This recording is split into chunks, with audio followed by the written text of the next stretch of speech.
Welcome back to the podcast, everyone. We're at the new studio with everything set up. As people are starting to see, I'm a Mickey Mouse connoisseur. I have a Mickey Mouse tattoo, telephone, Keith Haring. And I'm actually here with my first ever guest before even like podcasting. When I had a radio show, you were my first guest ever, actually. It's me, the voice of Mickey Mouse. The voice of Mickey Mouse. No, I'm just kidding. How cool would that be, though? Your first guest is like, hi, kids. That'd be wild. No, sorry. I interrupted your spiel. No worries. This is free-flowing podcast. I was one of your first interviews before you were like official. Even like a podcast. When I was at a high school radio station. Yeah, bro. And for my... an assignment I had to interview like my idols. I ended up being able to interview you and Brooke, which is an awful cheat to be like my idols. It was crazy, nobody though, believed man. you, but yeah, man. But it's wild because I feel like no one realizes 92 point. Oh, by the way, this is Jose Bolanos. Oh, yeah. Jose Bolanos, Brooke and Jeffrey in the morning, moving at a 2.5, Yes. Twitch streamer, stand-up comedian. Hell yeah. Radio personality, a little bit of everything. Cool guy. Yeah, so, cool guy. But I don't feel like people realize that it's 92.5s in Bellevue because you guys have like the fucking slogan of Seattle's number one music station, and we broadcast in Seattle. And there is a big cluster of stations that iHeart owns in Seattle. That's actually close to here. Yeah. So most people just assume, but yeah, we're actually in Factoria in the T-Mobile towers. Yeah. Which is pretty funny because people are always shocked. They're like, wait, in the towers? I'm like, yeah, man. Yeah, it's not just T-Mobile. There's radio stations in there and lots of stuff. Because I went to Mercer in high school and like I got hired because I interviewed you guys and like a month later I got hired while I was still in school. Yeah, that's right. So I was able to just like commute. It was like a 5-minute commute to so the nice. studio. I can't imagine, dude. Yeah. Well, and that's cool because, you showed passion for radio and broadcasting and, obviously you're in the right industry. So. Yeah, man. Dude, I went back to my high school last Thanksgiving to like be like one of those guest speakers. Oh, okay. at my like my old radio class. Yeah, and, like, at the end of my whole spiel, I was like, does anyone have any questions? Not a single hand went up. Oh. And I was like, fuck. It kind of dawned on me that like a lot of the kids if there is a radio program at their school, they'll do it. Yeah. But it's kind of like PE almost, like where they're just doing it's it like, what's going to be easy? Yeah. What can I get an A or a B and just coast? I can show up stoned and fucking kick it. Yeah. And the irony is now when you show up stoned, you make the most money. Oh, your show's actually funny. No, I'm kidding. No, we discourage drug use in the office, but no. You'd think. That's the thing. I feel like that's what's so crazy about when I learned more about radio, that there is way more structure than you assume.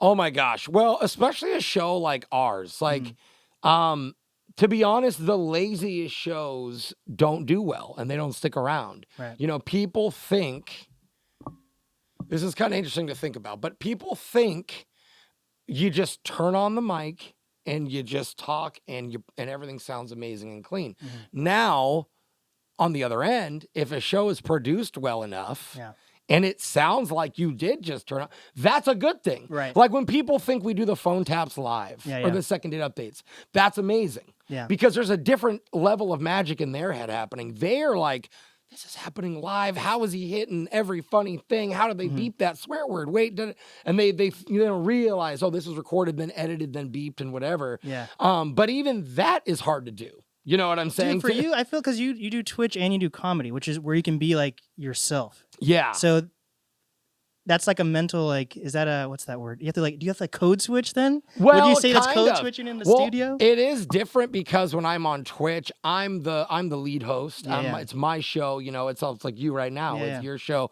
So, I'm the one making sure camera's looking good and everything's all set up. Levels are looking good. And I guide that experience. And that is different because I'm guiding, I'm organizing a video game and a chat and trying to incorporate impressions and improv, like even like I did right now. It's like, showing up and doing drug, playing off of what people say. Yeah. That's what I like to do and that's what I'm good at. So I love making people laugh. So it is a switch because I have different roles on different shows. The Twitch show is me playing video games, guiding. There's actually a lot more focusing while I'm streaming than ever. If I just like normal video games, if I'm just like, Yeah. Quiet's too zoned in. That's not good after like a minute because you need to be talking or interacting. When I do the radio show, I'm the third mic. Right. So I'm more of a reacting role. I more play off of something you say and just say something funny and then back out. And then when I do stand-up comedy, I'm guiding a whole room live. And so that's an even different that broke beast. my, like, what's the right word? I don't know if impression, maybe. That almost broke my impression of you because, like, I grew up, like, I was, like, one of those people that was, like, obsessed with the show. Dude, I'd, like, work out to it. When you guys created the app, I would, like... You were like, hell yeah, I was mobile now. Everything. So then, I show up late with my friends to your show at, was it Quilcita? Or Muckleshoot? I don't remember. Oh, yeah, the one I just recently had. Yeah. Oh, yeah, that was at Muckleshoot.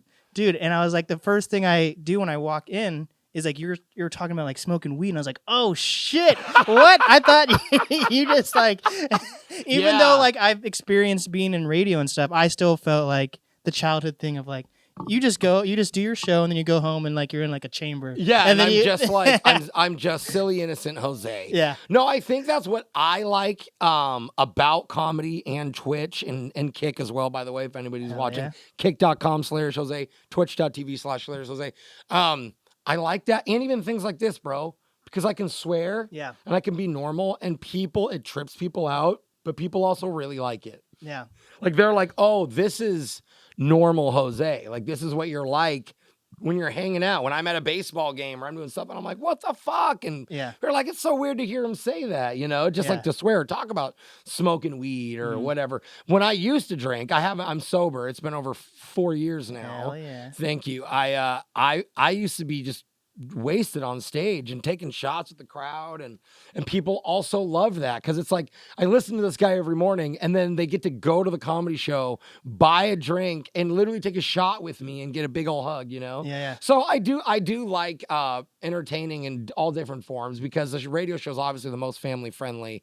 And then I can be a little bit more like my own darker humor or just, you know, my own more cutting edge, I guess, you know, a little more vulgar. Do friends and family see like a voice switch? Because like when I feel like I have a soft voice already, but like everyone is like, dude, as soon as you go on your mic, you're like talking to the mic all soft, and like I don't realize it, but like, or like I just interviewed my friends just opened a bar in Ballard called Shibuya. Cool. And it's like based off Shibuya, Japan, which is a real city. A real city. Yeah, that's the first thing I thought of.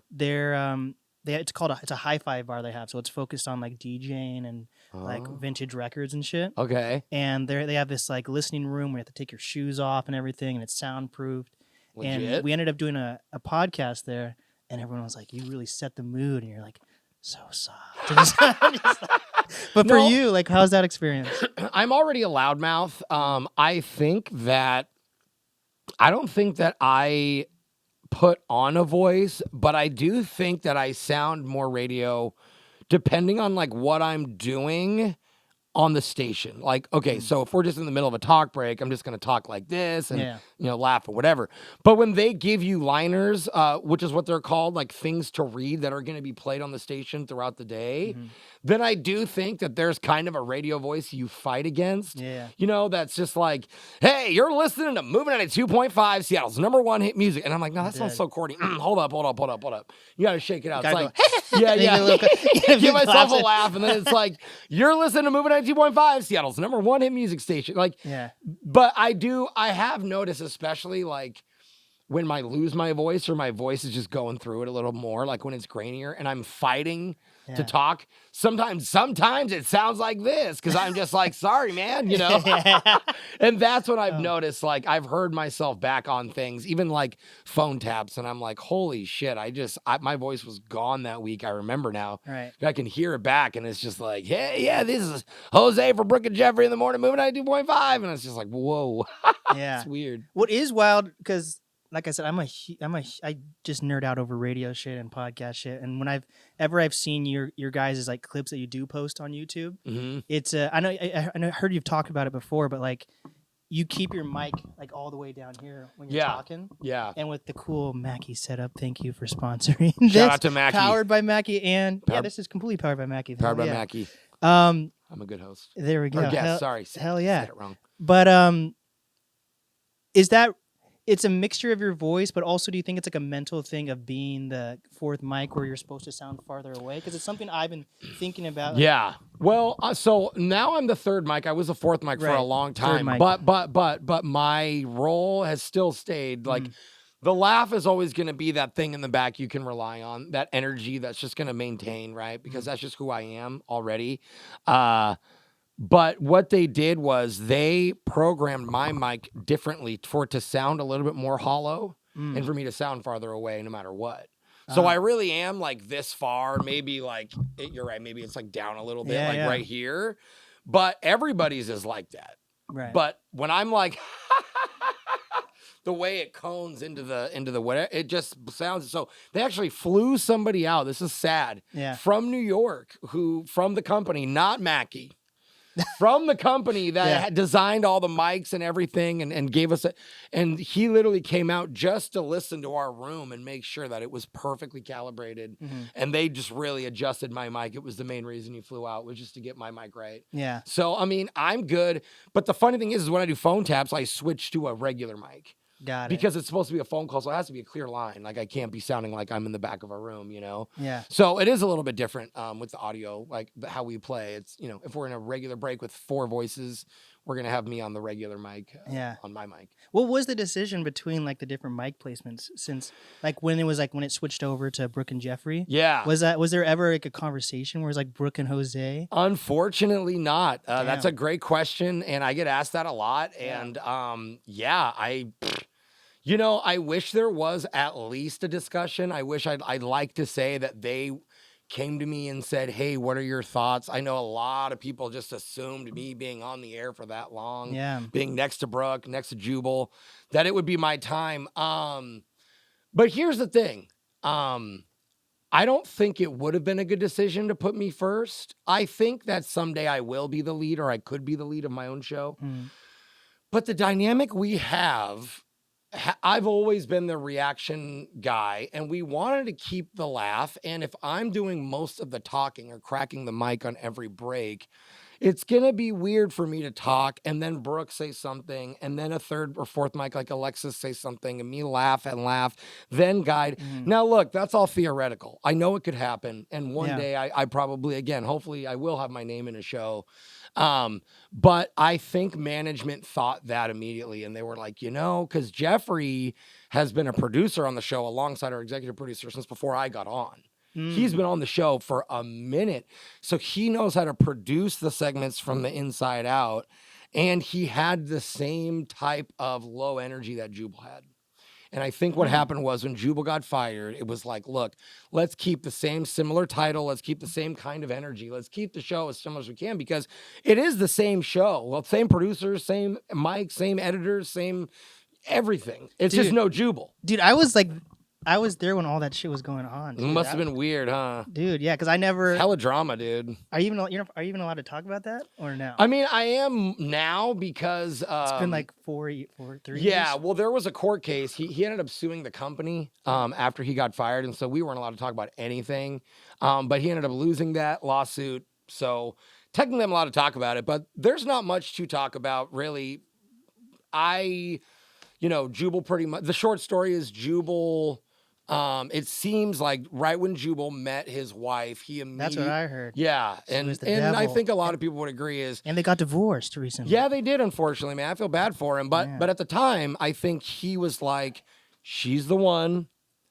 It's us against the world, and it seemed like he created that. Like he wanted it. Like he wanted to turn his back on the show. He wanted to turn his back on his friends. He wanted to turn his back on the world. And it was like no one was attacking him, but I think in his head it felt that way. And I think he had with his wife, she was reassuring some of those feelings. Now I'm completely guessing, bro. I have no idea. Yeah. I met her a few times. She was always nice to me. It was very much like, hi, how's it going? Hi. But there was a big change. And Jubal pretty much, I think, wanted to bring her into our show. What? And failed miserably and then got himself fired to be like, fine, then fire me and pay me. And then I don't think that ended up even have the paying part because he was fired with cause. So then, but I thought he quit. There's like so many stories. Like no, he'll tell you. He talks about it in his comedy shows. Like he made a point, from what I heard, to go out and be like, "Don't let them tell you I quit. They fired me." And we were like, "Yeah, they did, bro. Like you got yourself fired." I thought, like, can I say what I heard when I was working the station? Sure, yeah, go ahead, bro. I mean, honestly, I heard that like he didn't like your producer Steven, and then got him fired or something. Yeah, and then there was like some weird like this might be and this is just my perspective. Yeah, the rumors. Fuck, what is that word called? What is that thing where Liam Neeson, when someone like they're like holding someone blackmail. Is it blackmail? No. Oh, when they hold a piece of information against you, it's blackmail. Maybe it's blackmail. No, Liam what is that? What is the kidnapping. money part called? Laundering. No. When you're like holding, like, I'll give you back your ransom. Ransom. Yeah, like type holding thing. a ransom. Yeah, I thought he was doing a thing where I thought he said something like, "If you fire Steven, I'll stay at the show," or something like that. Yeah, it started coming down to things like that, where I think it wasn't just our producer. He just wanted like all He control. was like, well, I think he realized that our producer is phenomenal at his job. Multi-Emmy award-winning producer from TV. Yeah. So this isn't just a regular guy. He's brilliant. One of the smartest guys I've ever met. And he has a structure for the show, the way it's recorded. And we work hard and we work long days. Yeah. And we were winning so fucking much. Like, our lead was a 30 share, which is nuts. Getting a 30 share in radio is unreal, especially at post-pandemic, right? Numbers are climbing back towards there. But before, it was like, but we had a 30 share lead, my guy, which means like over 50% of everybody in the city, no matter what your age, sex, ethnicity was, you knew and were listening to our show. Like, it was crazy. Yeah. So I think Jubal, and I can see his point, that was like, look, why are we still working freaking 9-10 hour days? Why am I here from 5:30 a.m. to 2:30 p.m. when we are just destroying? We could be on replays for 6 months and we would still be winning. Like, dude, you guys did that too. So during the transition, dude, I'm just saying, I was like so like watching that shit. Yeah. So I think that was his point, was, A, if I get rid of the producer, I don't got to work these stupid hours. I have more control. And Steve, wasn't gonna like bend to everything. Like, our producer will, sure, how can I help make this better? But if there's something he can't do, it's like, it'd be like him saying, I don't want to do the phone taps anymore. It's like, well, you have to. Right. You are the phone tap guy for 10 years, like, so anyway, I'm just assuming things, but yeah, I'm assuming that Jubal just was like, look, I don't want him here. I don't want this person here. I just want to do a show with my wife. And if you want to make that happen, and I'm the biggest star you guys have, you guys can't live without me. So they tried to do a podcast and it wasn't good. But again, he is coveted and he got a job. Like, that's the thing. It's, he knew his position was, look, it's a win-win-win. If I get fired without liability, then they may pay me the 3 years remaining on my contract, which could have been millions, or they fire me and that's okay. I'm going to get another job. He knows everyone in radio. Everybody knows how big Brooke and Jubal was. Yeah. So he knew he was going to get another job, and he did. And, now he competes across the street, you know what I mean? And our show's still #1. Yeah, like, do you guys actually compete? Not really, but, what I'm saying is, I always tell people, like, I'm glad it worked out the way it did because he got what he wanted. Maybe now in retrospect, he may regret a couple things, I would assume. Now that they're getting divorced and he's had to bring on other people, and there's been like 7 different people hired and fired on his show, and it's just crazy. Yeah, I'm assuming, but I'm just happy that it worked out for everyone. Like, at that moment, he wasn't happy on our show anymore. He got to go, right? And so he's happy and could do a show with his wife. Yeah. Now for us, we were happy that the negative energy and the, all that shit drama was gone finally. Yeah. And that our producer was brought back and the team was back together and we immediately can start working. I was excited for opportunities. Now, some of them never arose. Like, I thought maybe I'll get the first mic or maybe I'll get my name in the show or whatever. But are you someone who's able to speak up for themselves? Or I mean, well, that was my agent's job. I told my agent during negotiations, like, it's really important to me. I told management, this is really important to me. Yeah. I told the show, this is important to me. And, everyone was like, well, it's not important. Like, not you're not important, but like it's not important. Like changing the name, like we're winning right now. Why? I get it. Why fix something that's not broken? Now, to me, that's important to me in my life and my life goals. Right. So I will move on eventually, and I will get my name in a show of a place that wants me. But at the time, it was also like, I have a bigger role. I'm able to do more impressions. Now, I also, again, I was selfish. I wanted to do all the phone taps. I wanted to be the phone tap guy because I have all those characters and impressions and the energy. But they decided, and I think it's smart, to let's show everyone that at a well-produced show, everyone can be funny. Right. Like, I still feel like I'm the funny guy, like I'm the silly, immature one. Yeah. But like, Brooke can do a phone tap, you know, Jeff can do a phone tap. Like, it's not just one dude who's like a genius at it. We all can work at it and practice and get better. And again, you know, people don't understand, but we're not live. So I can do a 15-minute awful phone tap, and we have the most amazing editors that can go, Jose, listen, I got it down to 5 minutes, listen to it now. And it actually sounds funny and it makes sense. And I'm like, what the fuck? Like, so there's a lot of radio magic that's involved. But anyway, just to end the Jubal thing, he did reach out to me even recently. So are you guys cool? Well, yeah, we're cool. That's what I'm getting at is, you know, he didn't say anything to anybody, me, and like, all of his closest friends that I know, like, he cut off everyone in his life, bro, from what I know, almost. I mean, his agent, his comedy agent, like, because we shared a lot of the same ages. Like, I have two different agents, you know? So there was a lot that happened, but he has recently reached out to me and a couple other friends that I know, and I think, you know, I think he's in the process of healing right now, and him and that whole thing with his wife, and he did tell me, like, hey, man, you know, I was trapped in that relationship. It's very toxic, and I apologize, you know, and it's like, I wish it would have been more of like I was a bad friend. I could have said hi one time in the last 5 years. I'm an adult, and I still have my own phone. So I told him exactly, I'm like, dude, I appreciate your reaching out, and you're actually just putting it out into the world for forgiveness. And of course, like, you know, I forgive you, and I'll always thank you and appreciate you, because he was the reason I got my foot in the door. Right. If it wasn't for Jubal, I wouldn't be here right now. I wouldn't have a career now. You guys met in comedy or no? Yeah. I opened for him. I opened, and it was my local club that I was going to all the time. And I lived like 5 minutes up the road. And so the owner was like, hey, I need a host this weekend. The guy canceled or whatever. And it's the radio guy, Jubal. And I'm like, cool. And so I opened and I hosted for him. And that's how we like initially met. And he was just like, yeah, man, I like your energy, and I like your impressions, and like you're fun and blah, blah, blah. So he got me my audition. So I'll always be thankful. And I even told him that. I'm like, bro, you know, we'll always be cool. You know, I'm not looking to be your best friend or anything, or, you know, jump back into some kind of like friendship, but I do appreciate this and da-da-da-da. And I, you know, wish you well. And he said the same. So things are good. You know, we all make mistakes in life, brother. And again, though, I even told him this when we just texted recently, that again, when you left, it put me in an even better position, a more valuable position in radio. And people were able to hear me more and go, this guy is kind of funny. Wait, he has great impressions. People used to do that when they come to our comedy shows all the time too. They thought, oh, cute, Jose's trying comedy because Jubal's doing comedy. They didn't know that I was a comedian first. And that's what got me on the show.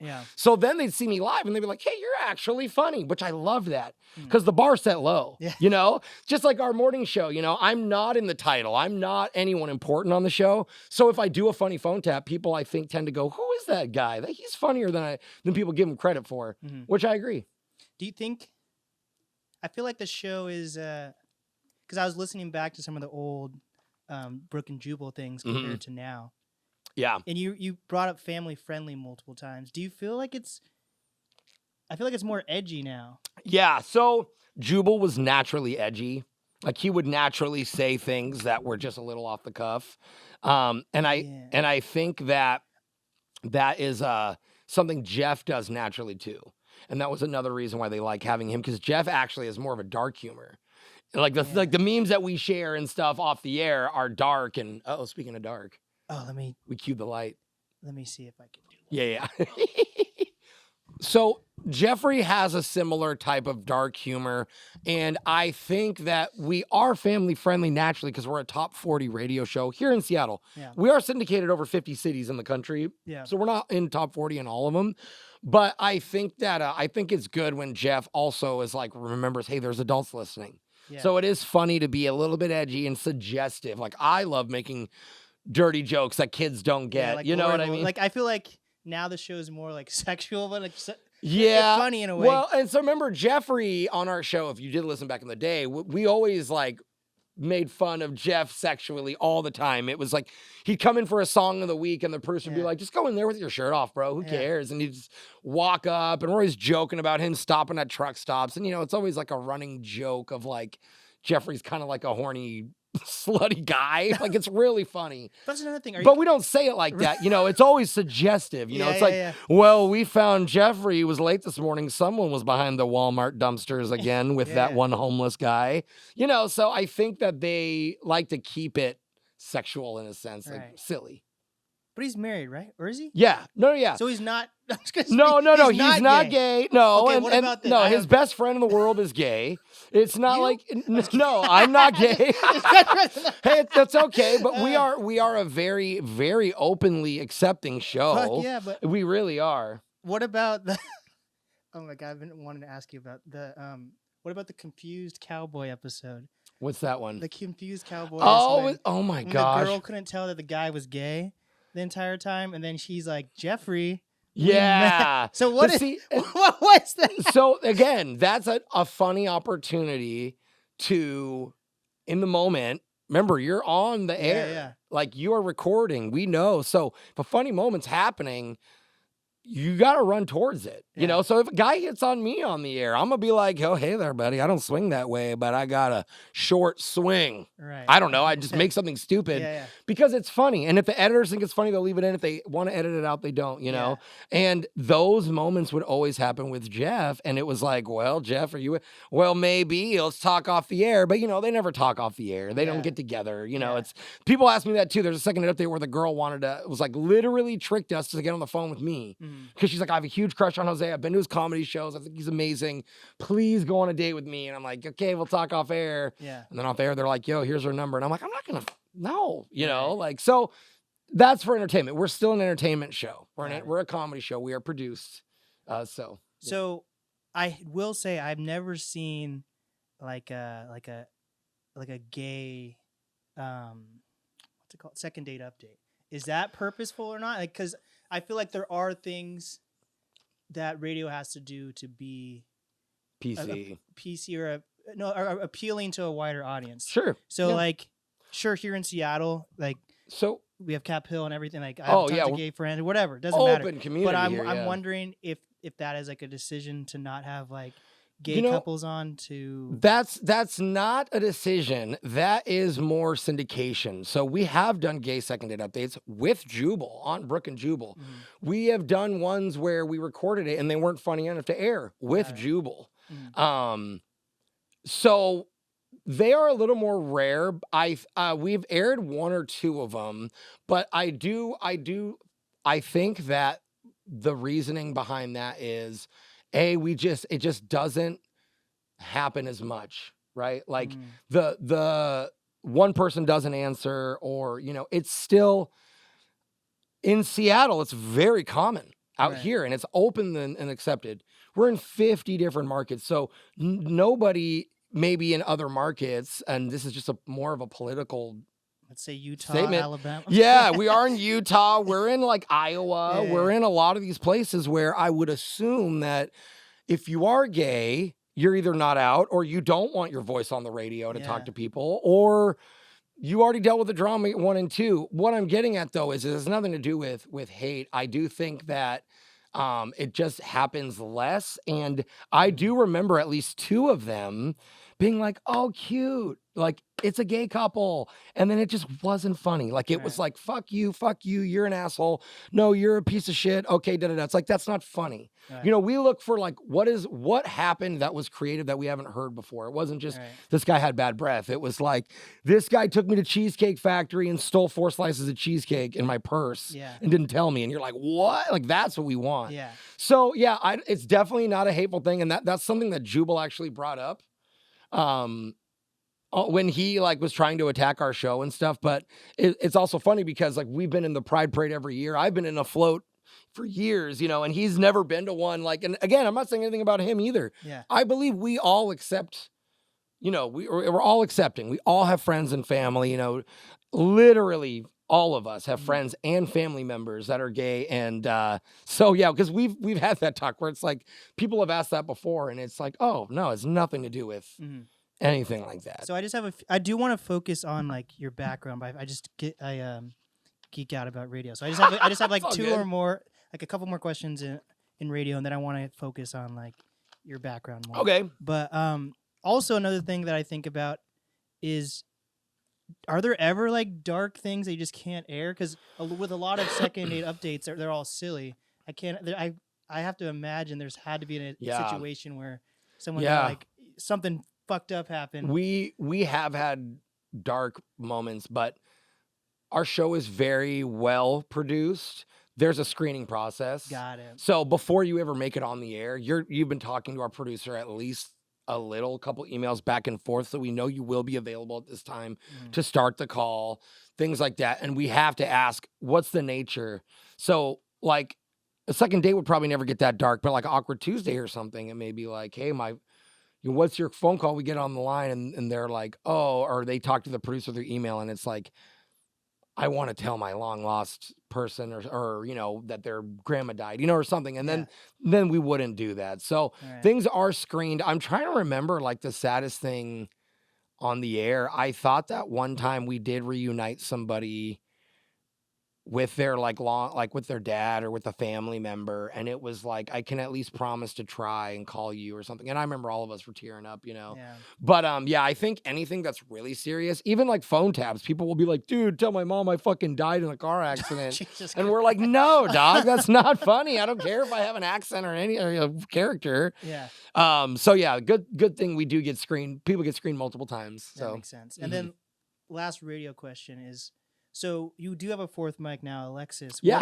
How does that work into like the radio station? Is it because like you guys are looking for like someone that's younger that brings something to the station, or like what is that? Was a plus. So we've actually been looking. It's been on our website since before Jubal left. We used to have Lydia on our show, and I was the fourth mic. She was the third mic, and then Lydia left. They didn't renew Lydia. She just didn't work with the show. Apparently, it didn't work out. I was not involved in any of that.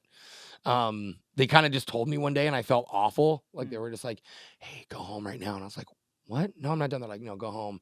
We're letting Lydia go. I was like, what? Damn. No, like, it just happens in radio, and they just didn't renew the contract. Yeah. It doesn't mean you got fired. It just means they didn't get rehired, I guess. Yeah. But Alexis came in looking for a social media job. And for literally 4 years, maybe 5 years, we've had that on open fourth mic position, right? And we've hoped it was going to be another girl. But also me, Brooke, and Jubal were doing so good, us three, and Jeffrey doing the song of the week once a week. It's like we were still winning on our own. It's like, why? We're not in a rush, So we auditioned a bunch of people. Like we probably had 5 or 6 people in for even final third interviews, testing, like after the show, coming in, talking with us, seeing how the chemistry is. There's even someone that we made an offer to. Dude, it improved her career. She was a afternoon girl in Detroit. Okay. Tons of personality, really cool, just badass. Like, just loved her vibe. Came in, nails it, is funny, plays off of us. Oh my God, this is the girl. And this, again, shout out to her, helped her career. We sent her an offer, and she's like, oh my gosh, I'm going to be on a morning show, like a big morning show. This is great. So she goes to her bosses and says, hey, Seattle offered me this blank in this contract. I'm leaving. And they go, we want you to stay here. And she's like, well, you guys got to pay me more. Yeah. That's leverage, baby. So they go, we'll match it or we'll pay you more, whatever. And she was already in her hometown. So she, it's like, do I move across the country or do I stay where I am and I love and I want to be? Duh, anybody would have stayed. So we lost her because we were like, oh no, but good for her. And she's amazing. Anyway, and so when Alexis came in, she was just looking for a social media job. So we hired her literally just to post the podcast on the MOViN and post pictures and stuff on the MOViN and kind of work with promotions kind of here and there, but not even a full-time gig. Like, this is part-time. Yeah. And and then she was like just fun to be around and she was funny. And so we were like, let's bring her in for like one break. And her, ditziness like lovability was really funny. And the age thing, exactly what you said. I think it helped her that she was her age, because I was always, Jeffrey technically has always been the baby on the show, but we're all in our mid-30s now. Yeah. So we're getting older, you know, and we're still on a top 40 station. Now that's still cool. A lot of stations still have 40s, people in their 40s and 50s talking up Taylor Swift, but it seems less authentic and cool when you're like, all right, now, like Elvis Duran in New York, you know, now you're listening to, you know, fucking Fetty Wap. What's his name? You know, like, you know, I don't know. You know, anyway. I'm dead. So I think we tried her out for a couple of things, and we really liked her. And then we had a powwow. That was a decision that I was involved in, where it's like, hey, she's actually fun, and we can keep her on to help with editing and podcasting, but we can actually hire her on full time for the show, and it would actually help her and give her more hours. So we have more help from her. Yeah. And also, I brought her out to do the street segments with me, and she had no idea what she was doing, and she's a lot better now. I've trained like multiple people for that job. Yeah. I that's just something I naturally am good at, is just talking to people and improving. So I remember, you know, I at first started out by telling her like everything to say. Like she's like interviewing somebody, and I'm like in her ear, and I'm like, what are your plans for the day? What are your plans for the day? And they're like, I don't know, going to the bus. Like, okay, why are you going to the bus? Why are you going to the bus? You know, like that's kind of how it worked. And now she's really good. Yeah. She starts to know it better herself. She'll look to me for maybe like something funny to say, but she can really guide people more and everything. But anyway, we just realized she was very valuable, and we all adored her and signed her to a 1-year deal. Wow. And then that year, our show kept doing really well. And we are, you know, this is in the middle of the transition. She never met Jubal. Right. So this is the middle of the transition where our lead host has changed. But I think it was good for her, because like, hey, we're going to do a lot of changes. We might as well shift here, add another person, you know, move Jose up a little bit, you know, let's just do it all now. And she's just growing with the show. It's great. Damn it, the fucking light. We're going to lose the lights. So now Alexis is a big part of our show, and she is a full-time member. And again, she just got lucky. Like, she didn't come in being like, I want to be a radio star, right? But I think I like that. Like, it was her chemistry with us that was more, you know, and she has a good work ethic, you know, which, you know, anybody, you know, you can, hey, go edit this or go show up here. And it's the same way for me, even though, you know, sometimes I can be freaking lazy as hell. I still want to do everything that's asked of me. You know, I want the show to be good. So even if they say, hey, Jose, write a tease for this segment, and it takes me fucking 10 tries and I cannot write anything funny, eventually, maybe they'll accept one thing and they'll like it, and I feel like I'm contributing. So yeah, she contributes a lot, especially in ways like that. She's good at writing teases. She's good at editing things. Like, there's things behind the scenes. So, yeah, good for her, and I hope she continues with us for a while. Yeah, it's interesting how like you can still find your place in like radio. Yeah, and that podcasting isn't the only thing. Like, I feel like it is competing. Like, you see, even like this is, I guess, you know, you guys are very different than like Charlemagne's show, but like, you know, like what they do, like they post their stuff on YouTube, and like you're posting on podcasts, but like you're finding a way to make it is symbiotic the right word? I don't know. I think so. I know what you mean. Like, their show does feel like a podcast, like a celebrity interview powerhouse. Same with Elvis Duran and those shows. And that's also what differentiates our show, is we do not even do celebrity interviews. We do when we're forced to, which is a good thing. It means a big celebrity's in town and they're like, no, like Justin Bieber wants to come by the studio. We're like, okay, Justin Bieber's coming by. I heard about your hoverboard story. Oh God, that's an old one, dude. Or, you know, like Lizzo's going to do an interview, but it's going to be a Zoom interview. So we're like, okay, we'll do stuff like that. But in general, we do podcast everything, YouTube, TikTok, all that. But I agree. I think our show still feels like a radio show when you're watching our stuff, even our TikToks and our silly, trendy videos and stuff that we do. We're just having fun at work. And I think people just like that. Like, they like to live, you know, through us. So I've never known, are you from Washington? Are you from Seattle? That's another thing. I'm the hometown boy. Like, no one is from here. So on the show, I feel like I'm ground roots, bro. I'm from Tacoma. I went to Stadium High School, class of 2004, go Tigers, you know what I'm saying? And yeah, man, born and raised in Washington. I've never lived anywhere else. So I'm the hometown kid that people are like, Oh, good for you, Jose. I went to high school with him. And like, that's another thing is, bro, I don't think I beefed with anyone in high. Like, all the people I run into from my past are nice as fuck. Yeah. You know, I'm sure people hate the hell out of me and I'm annoying or something, but the people that I meet, old high school people, I'll even be like, I was at a wedding recently, and there are these girls that I'm like, oh, hi, I recognize you in my head. I'm like, I don't fucking remember your name at all. You were 2 classes below me. Oh my God. And one of them literally is like, do you remember my name? And I'm like, no. And she's like, oh, and I'm like, I feel so bad. But we were still talking and friendly the rest of the night. And she still's like, hey, I just want you to know I support you. I listen. I tell everyone to listen. And I'm like, that is so nice of people. Like, you know, people actually want to support and be like, I remember Jose from high school. I want to support him, or I used to work with him or whatever. So I feel like I help the show in that sense because I'm a ground roots guy. So were you like were you a nice kid in high school, or were you? I feel like I was like, the best way to describe me is I was like on ASB, so you know, one of those kids. So kind of weird. I wasn't a nerd, right? Like I wasn't like, you know, I'm gonna get all straight A's. But I was also like very social. I knew everybody. And I would say I was popular in a sense, not maybe cool, but I was popular. Like everybody knew who I was, you know, or they heard my laugh or whatever, or they knew, oh yeah, Jose in student council. But I also played football. I was in choir. I was like involved in a lot of things. Yeah, I was in choir, bro. My whole life I was a singer. So, and choir since I was in like church when I was in 1st grade. What? Yeah, dude, I love music. So yeah, I was in everything, in drama, you know, like I did a play. So I just dabbled in, and obviously now looking back, the theater and the arts were my favorite, and sports. So, you know, my grades weren't amazing, but they weren't bad. But I think I was just like a social butterfly. I wasn't cool. I didn't like slay any girls, you know, like, oh yeah, this guy just gets all the puss, you know, that was not me. My high school crush, like never, you know, never liked me back kind of thing, you know, flirted with me, but, you know, but at the same time, yeah, I just wanted to make people laugh. That's how I've been my whole life. And that was when people first started telling me I should be a comedian, was in high school. And I remember being like, no, dude, I don't write jokes. I'm just like funny when we talk. Like I like to just talk to people.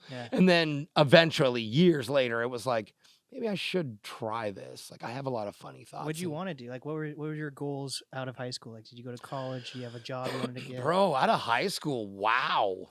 Before I thought about stand-up comedy, out of high school, I went to community college for 1 semester to Tacoma Community College, and then I dropped out, got a serving job, and was like, I'm going to serve for a year. You know, everyone's like, I'm going to take a year off, and you know you're really not. You're just never going to go back. And I was really into restaurants, which is why I'm a foodie still to this day. But I thought I was going to either own a restaurant or be a server at like the top nicest restaurants you had, like Canlis. Oh yeah. Like I was obsessed with restaurants, brother. Like even looking at this painting right here, the wine, I took wine classes, whiskey tasting classes.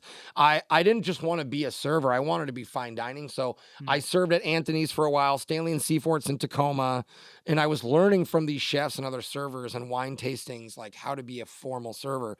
So I remember before I got into comedy and switched my view, one of the last things I was looking into was, I thought in a like wine magazine or some kind of magazine, there was some kind of like ranking system for servers. And I wanted to be like ranked.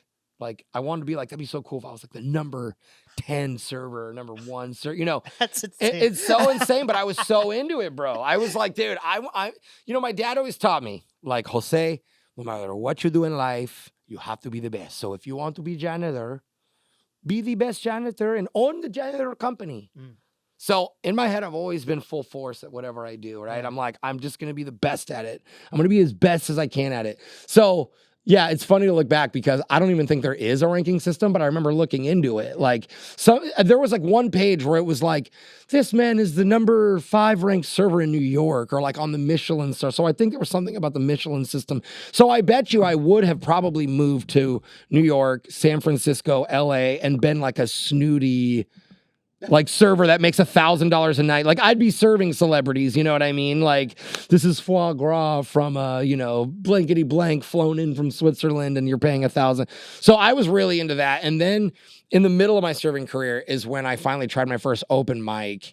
And then that changed everything. That was like, oh, Oh, no. This is what I'm going to make people laugh. Like, because I used to make people laugh serving too. Like, I loved being a personable guy, but it was like, oh, wait a minute. Like, I truly remember the moment I thought of this too, when I asked myself, like, dude, literally, I've never asked myself this question.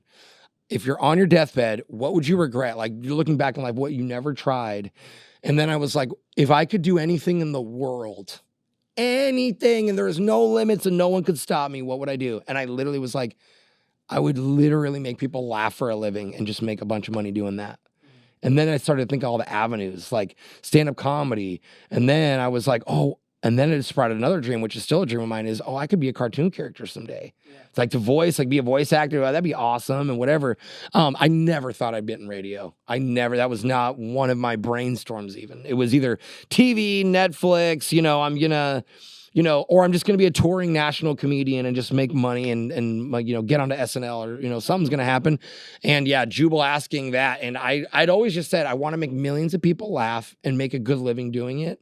Over and over in my head. Like, please. I remember even auditioning, driving in the mornings, crying, like literally crying up from faith. Like, please, like, let this work out for me, man. Like, if I could just make people happy, like, that's all I want. Like, I don't want to be greedy in life, God, and I'm not a big religious guy, but I just want to be like comfortable, successful, and I want my life's work to be humor and comedy, and I want people to remember me as like, he made me smile. And so once radio happened, I was like, this is the fucking same answer. I can reach all these people just like I thought. Maybe they don't see me, but they'll know my voice and whatever. And yeah, dude, 12 years later, I'm still on the show and still doing comedy and doing Twitch. It's almost like I'm adding on to it. And the show has grown in syndication too. So that's what you got to do as long as you keep having goals. Yeah, and I think it was weird how, I manifested everything, which everybody does. I'm a big believer in that. But it's so weird how I almost like vague manifested. Like, I didn't say like the things that I have said that are on point is I'm going to have my name in the title of a show someday. I don't know if that's going to be the show that I'm on. Doesn't seem like it. You'll be in the title of this episode. Yeah, I'll be in the title of this show. Let's go. No, I mean, you have to change the podcast to the Jose podcast. Yeah. No, but anyway, no, But when I vague manifested, like, let me make millions laugh. Just let me spread laughter and be successful. I didn't know that I was also including radio in that. And I truly believe I manifested it without. Universe was like, oh, well, we're not going to throw you a Netflix special, but there's an audition for this local show. And then the show blew up. Damn. So it's pretty crazy. I feel like I have that story, like Jennifer Aniston's, like, I was a server and got picked out of a restaurant. Like, I was literally a server and Jubal was like, hey, or the comedy club, not even Jubal, was like, hey, you want to open for this guy? And then he was like, you want to audition for my show? And I'm like, all right, now I have a career. That's interesting, because I feel like I've almost been like too focused on what I've wanted to do. Mm-hmm. And now like I've got this, and this is like one of my goals for like, this was like my 5-year goal, and I got it before. So now I have to figure out like my next goals of what I want to do. But it's interesting you want to have like, I guess your end goal can be vague, and that's how things keep happening. Yeah. But like, some people's end goals is a number. Some people say I want to have $100,000 in my checking account that I can see and touch. Yeah. Some people are like, I only want to do this for 3 years, and no matter what, if it's successful or not, I'm going to move on. They challenge themselves. So I think everybody has obviously a different path. I think you're obviously on the right one, bro. I mean, right now, if I was you, I would focus on the success of the podcast. How often am I going to do this? Where am I going to clip it? You're going to learn so much by failing, like anything, which sucks. But yeah, well, the lights, or like not even that. Like you may put out a 2.5 minute clip of this, and it goes great. Yeah. And then you start just 2.5 minute clips on everything, and the rest of them fucking suck. Yeah. And you realize, shit, I only need minute clips. No one's going to watch. I got lucky that one time, or vice versa. It's like a 30-second clip. And you realize by doing 30-second clips, people are now clicking and downloading the podcast more. Yeah. I'm only going to do 30-second clips. Like, you're just going to learn from experimenting, It is interesting, though, because, like, now in this day and age, a lot of people's values are numbers. But I feel like that's because of social media. Yeah, dude. Like, I feel like if you wanted to... I love what you're saying right now. In the 80s or 90s, your end goal probably wasn't Numbers. Well, in the 80s and 90s was the prime. That's when like DJs and jocks were millionaires. Like when you were, and they're still millionaires. Don't get me wrong. Some of the big ones. But I think you just need to let it come to you, bro. And there was a point that I had there. What you were saying, I was like, you're spitting. I loved what you were saying was, shoot, maybe it was the end goal. Gosh, I have the worst short-term memory. I smoke too much weed. That's good. That's so funny. I would have never expected you to smoke weed too. I guess now, like talking. Yeah. Well, and people think I'm always high. They're like, "Is that why you're always laughing? Are you just stoned all the time?" I'm like, "No, I could never smoke at work." Dude, people think I'm always high. The last time I did anything was like last March. Oh, really? Yeah, you seem like you smoke, dog. Dude, I know. You could have told me you were high. It's just your eyes when you smile. I know. I got the. My buddy Tristan's the same. He's like the same complexion as you, my old roommate. And dude, he was the same. Like he's smiling. People think he's high all the time. Yeah, the last time I was high was at I was going to do like this tour in Alaska, and I took my friend Joe, who's not in comedy or music or anything. He's a mechanic, and like I think it's important because for the past 4 years, all my friends have become just like artists or creatives. So it's cool to have people that are just like everyday Joes. Yeah, a normal person in your life. Like Joe loves, he's been on the podcast actually, and he loves to smoke and like he does like every day. And we were at the airport going to Alaska, and he's like, "Hey, do you want to try this edible drink?" And I'm like, "Sure, okay." And I thought he drank. He's like, "I'm gonna drink more than half, and then you could have the rest." So I thought I was going to have like 10 milligrams. Yeah, which is like the minimum basic. Yeah, so that's what I thought. And then I didn't realize until we landed in Alaska that I had taken like 30 milligrams. And I was like losing my shit. And I think... On the plane? Yeah, dude. And it was crazy. Oh, I hate that. I wasn't like a Karen or anything. I was just like spiraling in my... You were just like having a panic attack. Yeah. Like, fuck, I'm so high. Like before even getting on the plane, we had done it, right? And the bathroom was like at the end of the hall. And I was like, dude, I'm too high to go to the bathroom because I feel like if I go to the bathroom, I'm going to get lost and never make it to the It was the most crazy shit. And Joe was so high that he fell asleep on I think it's called the tarmac or whatever it's called. The strip before you even leave, right? Oh, yeah, and this was last March was all those on the runway. Oh, yeah, on the tarmac, same thing. They were like there was like all the ice storms last March. So they had to de-ice the plane and shit? Yeah, so he fell asleep. The flight was like, I think a 4-hour flight or something, 4 to 7 hours. And he fell asleep on the tarmac for that 4 to 7 hours, whichever it was. I think it's like 4.5, depending on where you flew. And he woke up and the plane still hadn't taken off. so he was like, wait, what? Yeah, so he was high, waking up still. He was like, are we in Alaska yet? I'm like, dude, we haven't even left yet. And the entire time I'm just like losing my shit. No. And he's like conked out. Bro, that's awful. I didn't realize that. Like, yeah, because normally I get super stoned before flights. Yeah. So I can fall asleep and wake up. It's amazing. You sleep before takeoff and then you wake up as you're descending and you're like, oh, cool, we're in LA or we're in Vegas or wherever. Like, yeah, dude, but I understand now. Like, I kind of understand, but I'm not saying what he did was good. But you know the guy that fucking took shrooms in Seattle? Yeah, like, dog, and then tried to take over the plane? Yeah, Fuck. obviously don't do that. Do not. But, like, I understand, like, freaking out now on a plane. He was on a different level of freaking out too, bro. Mushrooms is different, dog. I always thought that like people were exaggerating that some people shouldn't smoke or be on a plane or whatever. But I'm like, I guess you are in a fucking tight. I've had panic attacks on plane where I'm too high, and I've also had just moments where I'm like, I'm so happy I'm stoned right now. Like I'm like perfectly high. Like I'm watching a movie. I got my snacks. I feel fucking great, dude. Like so I've had those moments too. Damn. So I'll ask you one more question before I say that. I just want to say, like, you were like you still are one of my idols. Like I listened to bro. I listened to you guys since I was like 10 years old or younger even. That's amazing. That's the beauty, I'll say, of radio to me has been being in the same market for 12 years now. And I'm signed for a few more, so you're gonna get me for at least 3 more years. That's something I never expected is when people come up to me and they're like, dude, I've like grown up with you. Yeah, man. And I'm like, what do you, and because when you listen to radio, when it becomes your morning routine, just like a TV show being your nightly routine, episode after episode, you get to know the characters and you get to love and adore them.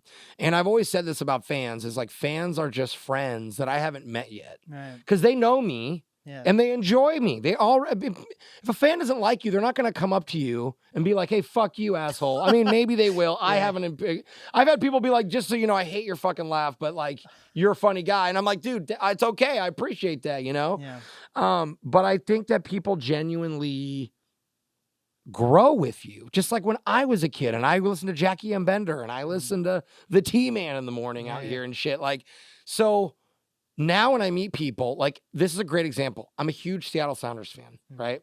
And I've become friends with Jordan Morris. Yeah, he went to my high school. Yeah, Mercer Island. And I remember, I forgot the first time I hit him up. I think I made a donation to his foundation once I found out he was a type 1 diabetic. I'm a type 2 diabetic, but I was like, yo, diabetes, bro. Like, and then he reached out and thanked me. And then I told on Instagram and I was like, oh, dude, that's really nice of you. Like, you know, you didn't need to thank me. I was like, dude, I'm a big fan. I love the Sounders, whatever. Yeah. And then he's like, dude, are you kidding me? I'm a fan of yours. And I'm like, what? And he's like, dude, I listen to you every morning going through high school. And me and Christian rolled on, also on the team. Next thing you know, we're all playing Fortnite together. Yeah. And they're like, oh my God, bro, when you did this, when you did that, I still remember the day you got a contract. And then I'm like, dude, I remember your goal and I remember this. And so it's crazy that like they grew with me. And so it's a full circle moment because I went to Jordan Morris's camp now. I'm involved in his soccer camp now. Like, he's a homie. And he comes, and actually, I'll go to Sounders matches, and I like to be on the field, and he'll come up to me after, it's like being courtside, and say what up to me, and people are like, what the fuck? Like, he runs from the field like, yo, what up, dog? You know what I'm saying? And they're like, who are you? And I'm like, and it makes me feel hella cool. Yeah. But I remember I just did his soccer camp, so I got to meet his mom and sister and dad for the first time, and his sister was like, I'm not kidding you. We listen to you it's crazy that we're meeting you.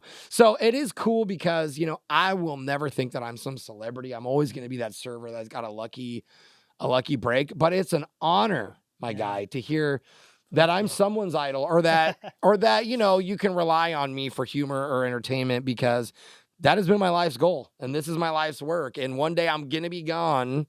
And hopefully all y'all are watching this podcast and saying, that guy was fucking great, you know? Yeah. But to know that I'm touching people's lives, and that just reminded me of what I forgot before. This is a good thing to end on. You had said focusing on the numbers. Yeah. And that's something I've never, ever done. And I think that's the key to my success. I don't want this to sound like I'm bragging. So if I do, don't listen to this part. My mom, when I was a kid, you know, my dad told me, be the best, whatever you can be. And my mom, I'll never forget this convo one day in the car. I was like, Mom, what if I don't make a lot of money? What if I did it? My mom was like, Jose, you do what you love for a living. The money will follow. I have faith you're going to make a lot of money someday. I don't know how, but I wouldn't worry about it. Just let it come to you. That always stuck with me, bro. Yeah. So my goal has never been to be a millionaire. Now, I want to be a millionaire. I love money. Okay, I'm not going to lie. But I've only focused on making people happy. Make as many people laugh as you can. Focus on my impressions, show up, work ethic, be funny, and be spontaneous and funny, because that's what I add to the show, is I can be spontaneous. I mean, all of us can, but I tend to do it the most because I'm the funny guy, I'm the comedian, whatever. And I'm bouncing off the walls, and they probably edit half the shit I say out anyway. But I believe the key to my success has been the actual, God, I feel like I'm bragging so hard, the purity of my intent, which is make people happy. I want to feel, and this is actually a selfish industry, to be a comedian. Because I want to feel like, look at me, I'm funny, pay attention to me. And in my heart, I think I'm spreading laughter, but my head is like, I love attention. So it's a weird cycle, but I've never been like super focused on the money, even during contract negotiations when I tell my agent, yo, I want this much more. I really think this is what I'm worth. And he's like, I don't think we're going to get that. And I think at this point, we should be happy with this. And then I always think back and go, I remember that kid crying in my car for my audition, borrowing $5 from Jubal to eat that day, like dead broke. And now look at me complaining, like, look at, you're paying your bills, you drive a car that you've always wanted to drive, you live in an apartment that you think that I love, a beautiful apartment in Seattle, new one, like, you know, and I'm going to buy a home someday. I just don't need one. But what I'm trying to say is, I think the success and the money that has come to me through syndication and through comedy and even on Twitch, like in streaming, I'm never go on air or go live or go on stage or go on Twitch and go, I need to make at least $200 during this stream. Or, you know what I mean? I'm always just like, how fucking funny. I hope I can make these people laugh. And the next thing you know, oh, I made $500. And you're like, oh, fuck, this is great, you know? Or, dude, that Muckleshoot show, again, not trying to brag, I haven't done comedy in so long. But they were like, we know you do a good show. And I knew I could do a good show. And I'm like, I can host it and blah, blah, blah. And it came to the point where they literally were like, look, we're just going to pay you this much money, a crazy amount of money to host. So they're paying me headliner, more than like headliner money, like really good headlining money. But all we want you to do is host it. Yeah. We want to put your face on it and we want you to talk about it on the air, blah, blah, blah. So again, that mom theory, it reminded me of that. Okay, the money came to me. Yeah. And then for me, I'm like, oh, 10 minutes? Sure, I'm comfortable with that. I'll make everybody laugh at 10 minutes. I ended up doing 20 minutes. But I'm saying in general, focus on doing what you want. So for you, what is, whatever your focal is, do I want to bring the people of Seattle and the world? Like, do I want to bring the world people of Seattle? Do I want to showcase Seattle talent, music or celebrities or comedians only, or all of it? Can people rely on the NAST podcast? Or do you want numbers, which we said maybe you shouldn't focus on, or, whatever your goal is, or 4 groupies? Yeah. Right? At least 4 groupies after this episode. Okay? 4. Yeah. That maybe when we talk about numbers. Podcast. And then I made it. Then you can add the Y and it's the Nasty podcast. Yes. And there you go. I'm dead. You nailed. That was actually like my final question is like, you answered the final question without even. Oh, really? asking. What was it? Usually it's like, what is your final advice for up and coming artists? But you nailed it. I would say do what I did. Yeah. Ask yourself, no limits, no challenges. Let's say everything in life is easy. It's a genie wish. Yeah. What do I want to do? Not I want to win the lottery and be lazy, because that's my fucking real goal. Like if you give me $1 billion right now, find me and my family on a private jet somewhere. Like I'm going to take care of my people, right? But I mean, if I had to do anything for work, like anything, bro, like I was even thinking competitive eater. Yeah. I love food. Like, what if I fucking ate food for a living? There's people that make millions of dollars eating fucking food, Yeah. So I think you need to unlock your brain, maybe smoke again, not 30 milligrams, okay? Maybe just take a puff of a joint and really be like, honestly, what do I fucking love? Like, even if the answer is Mickey fucking Mouse. Yeah.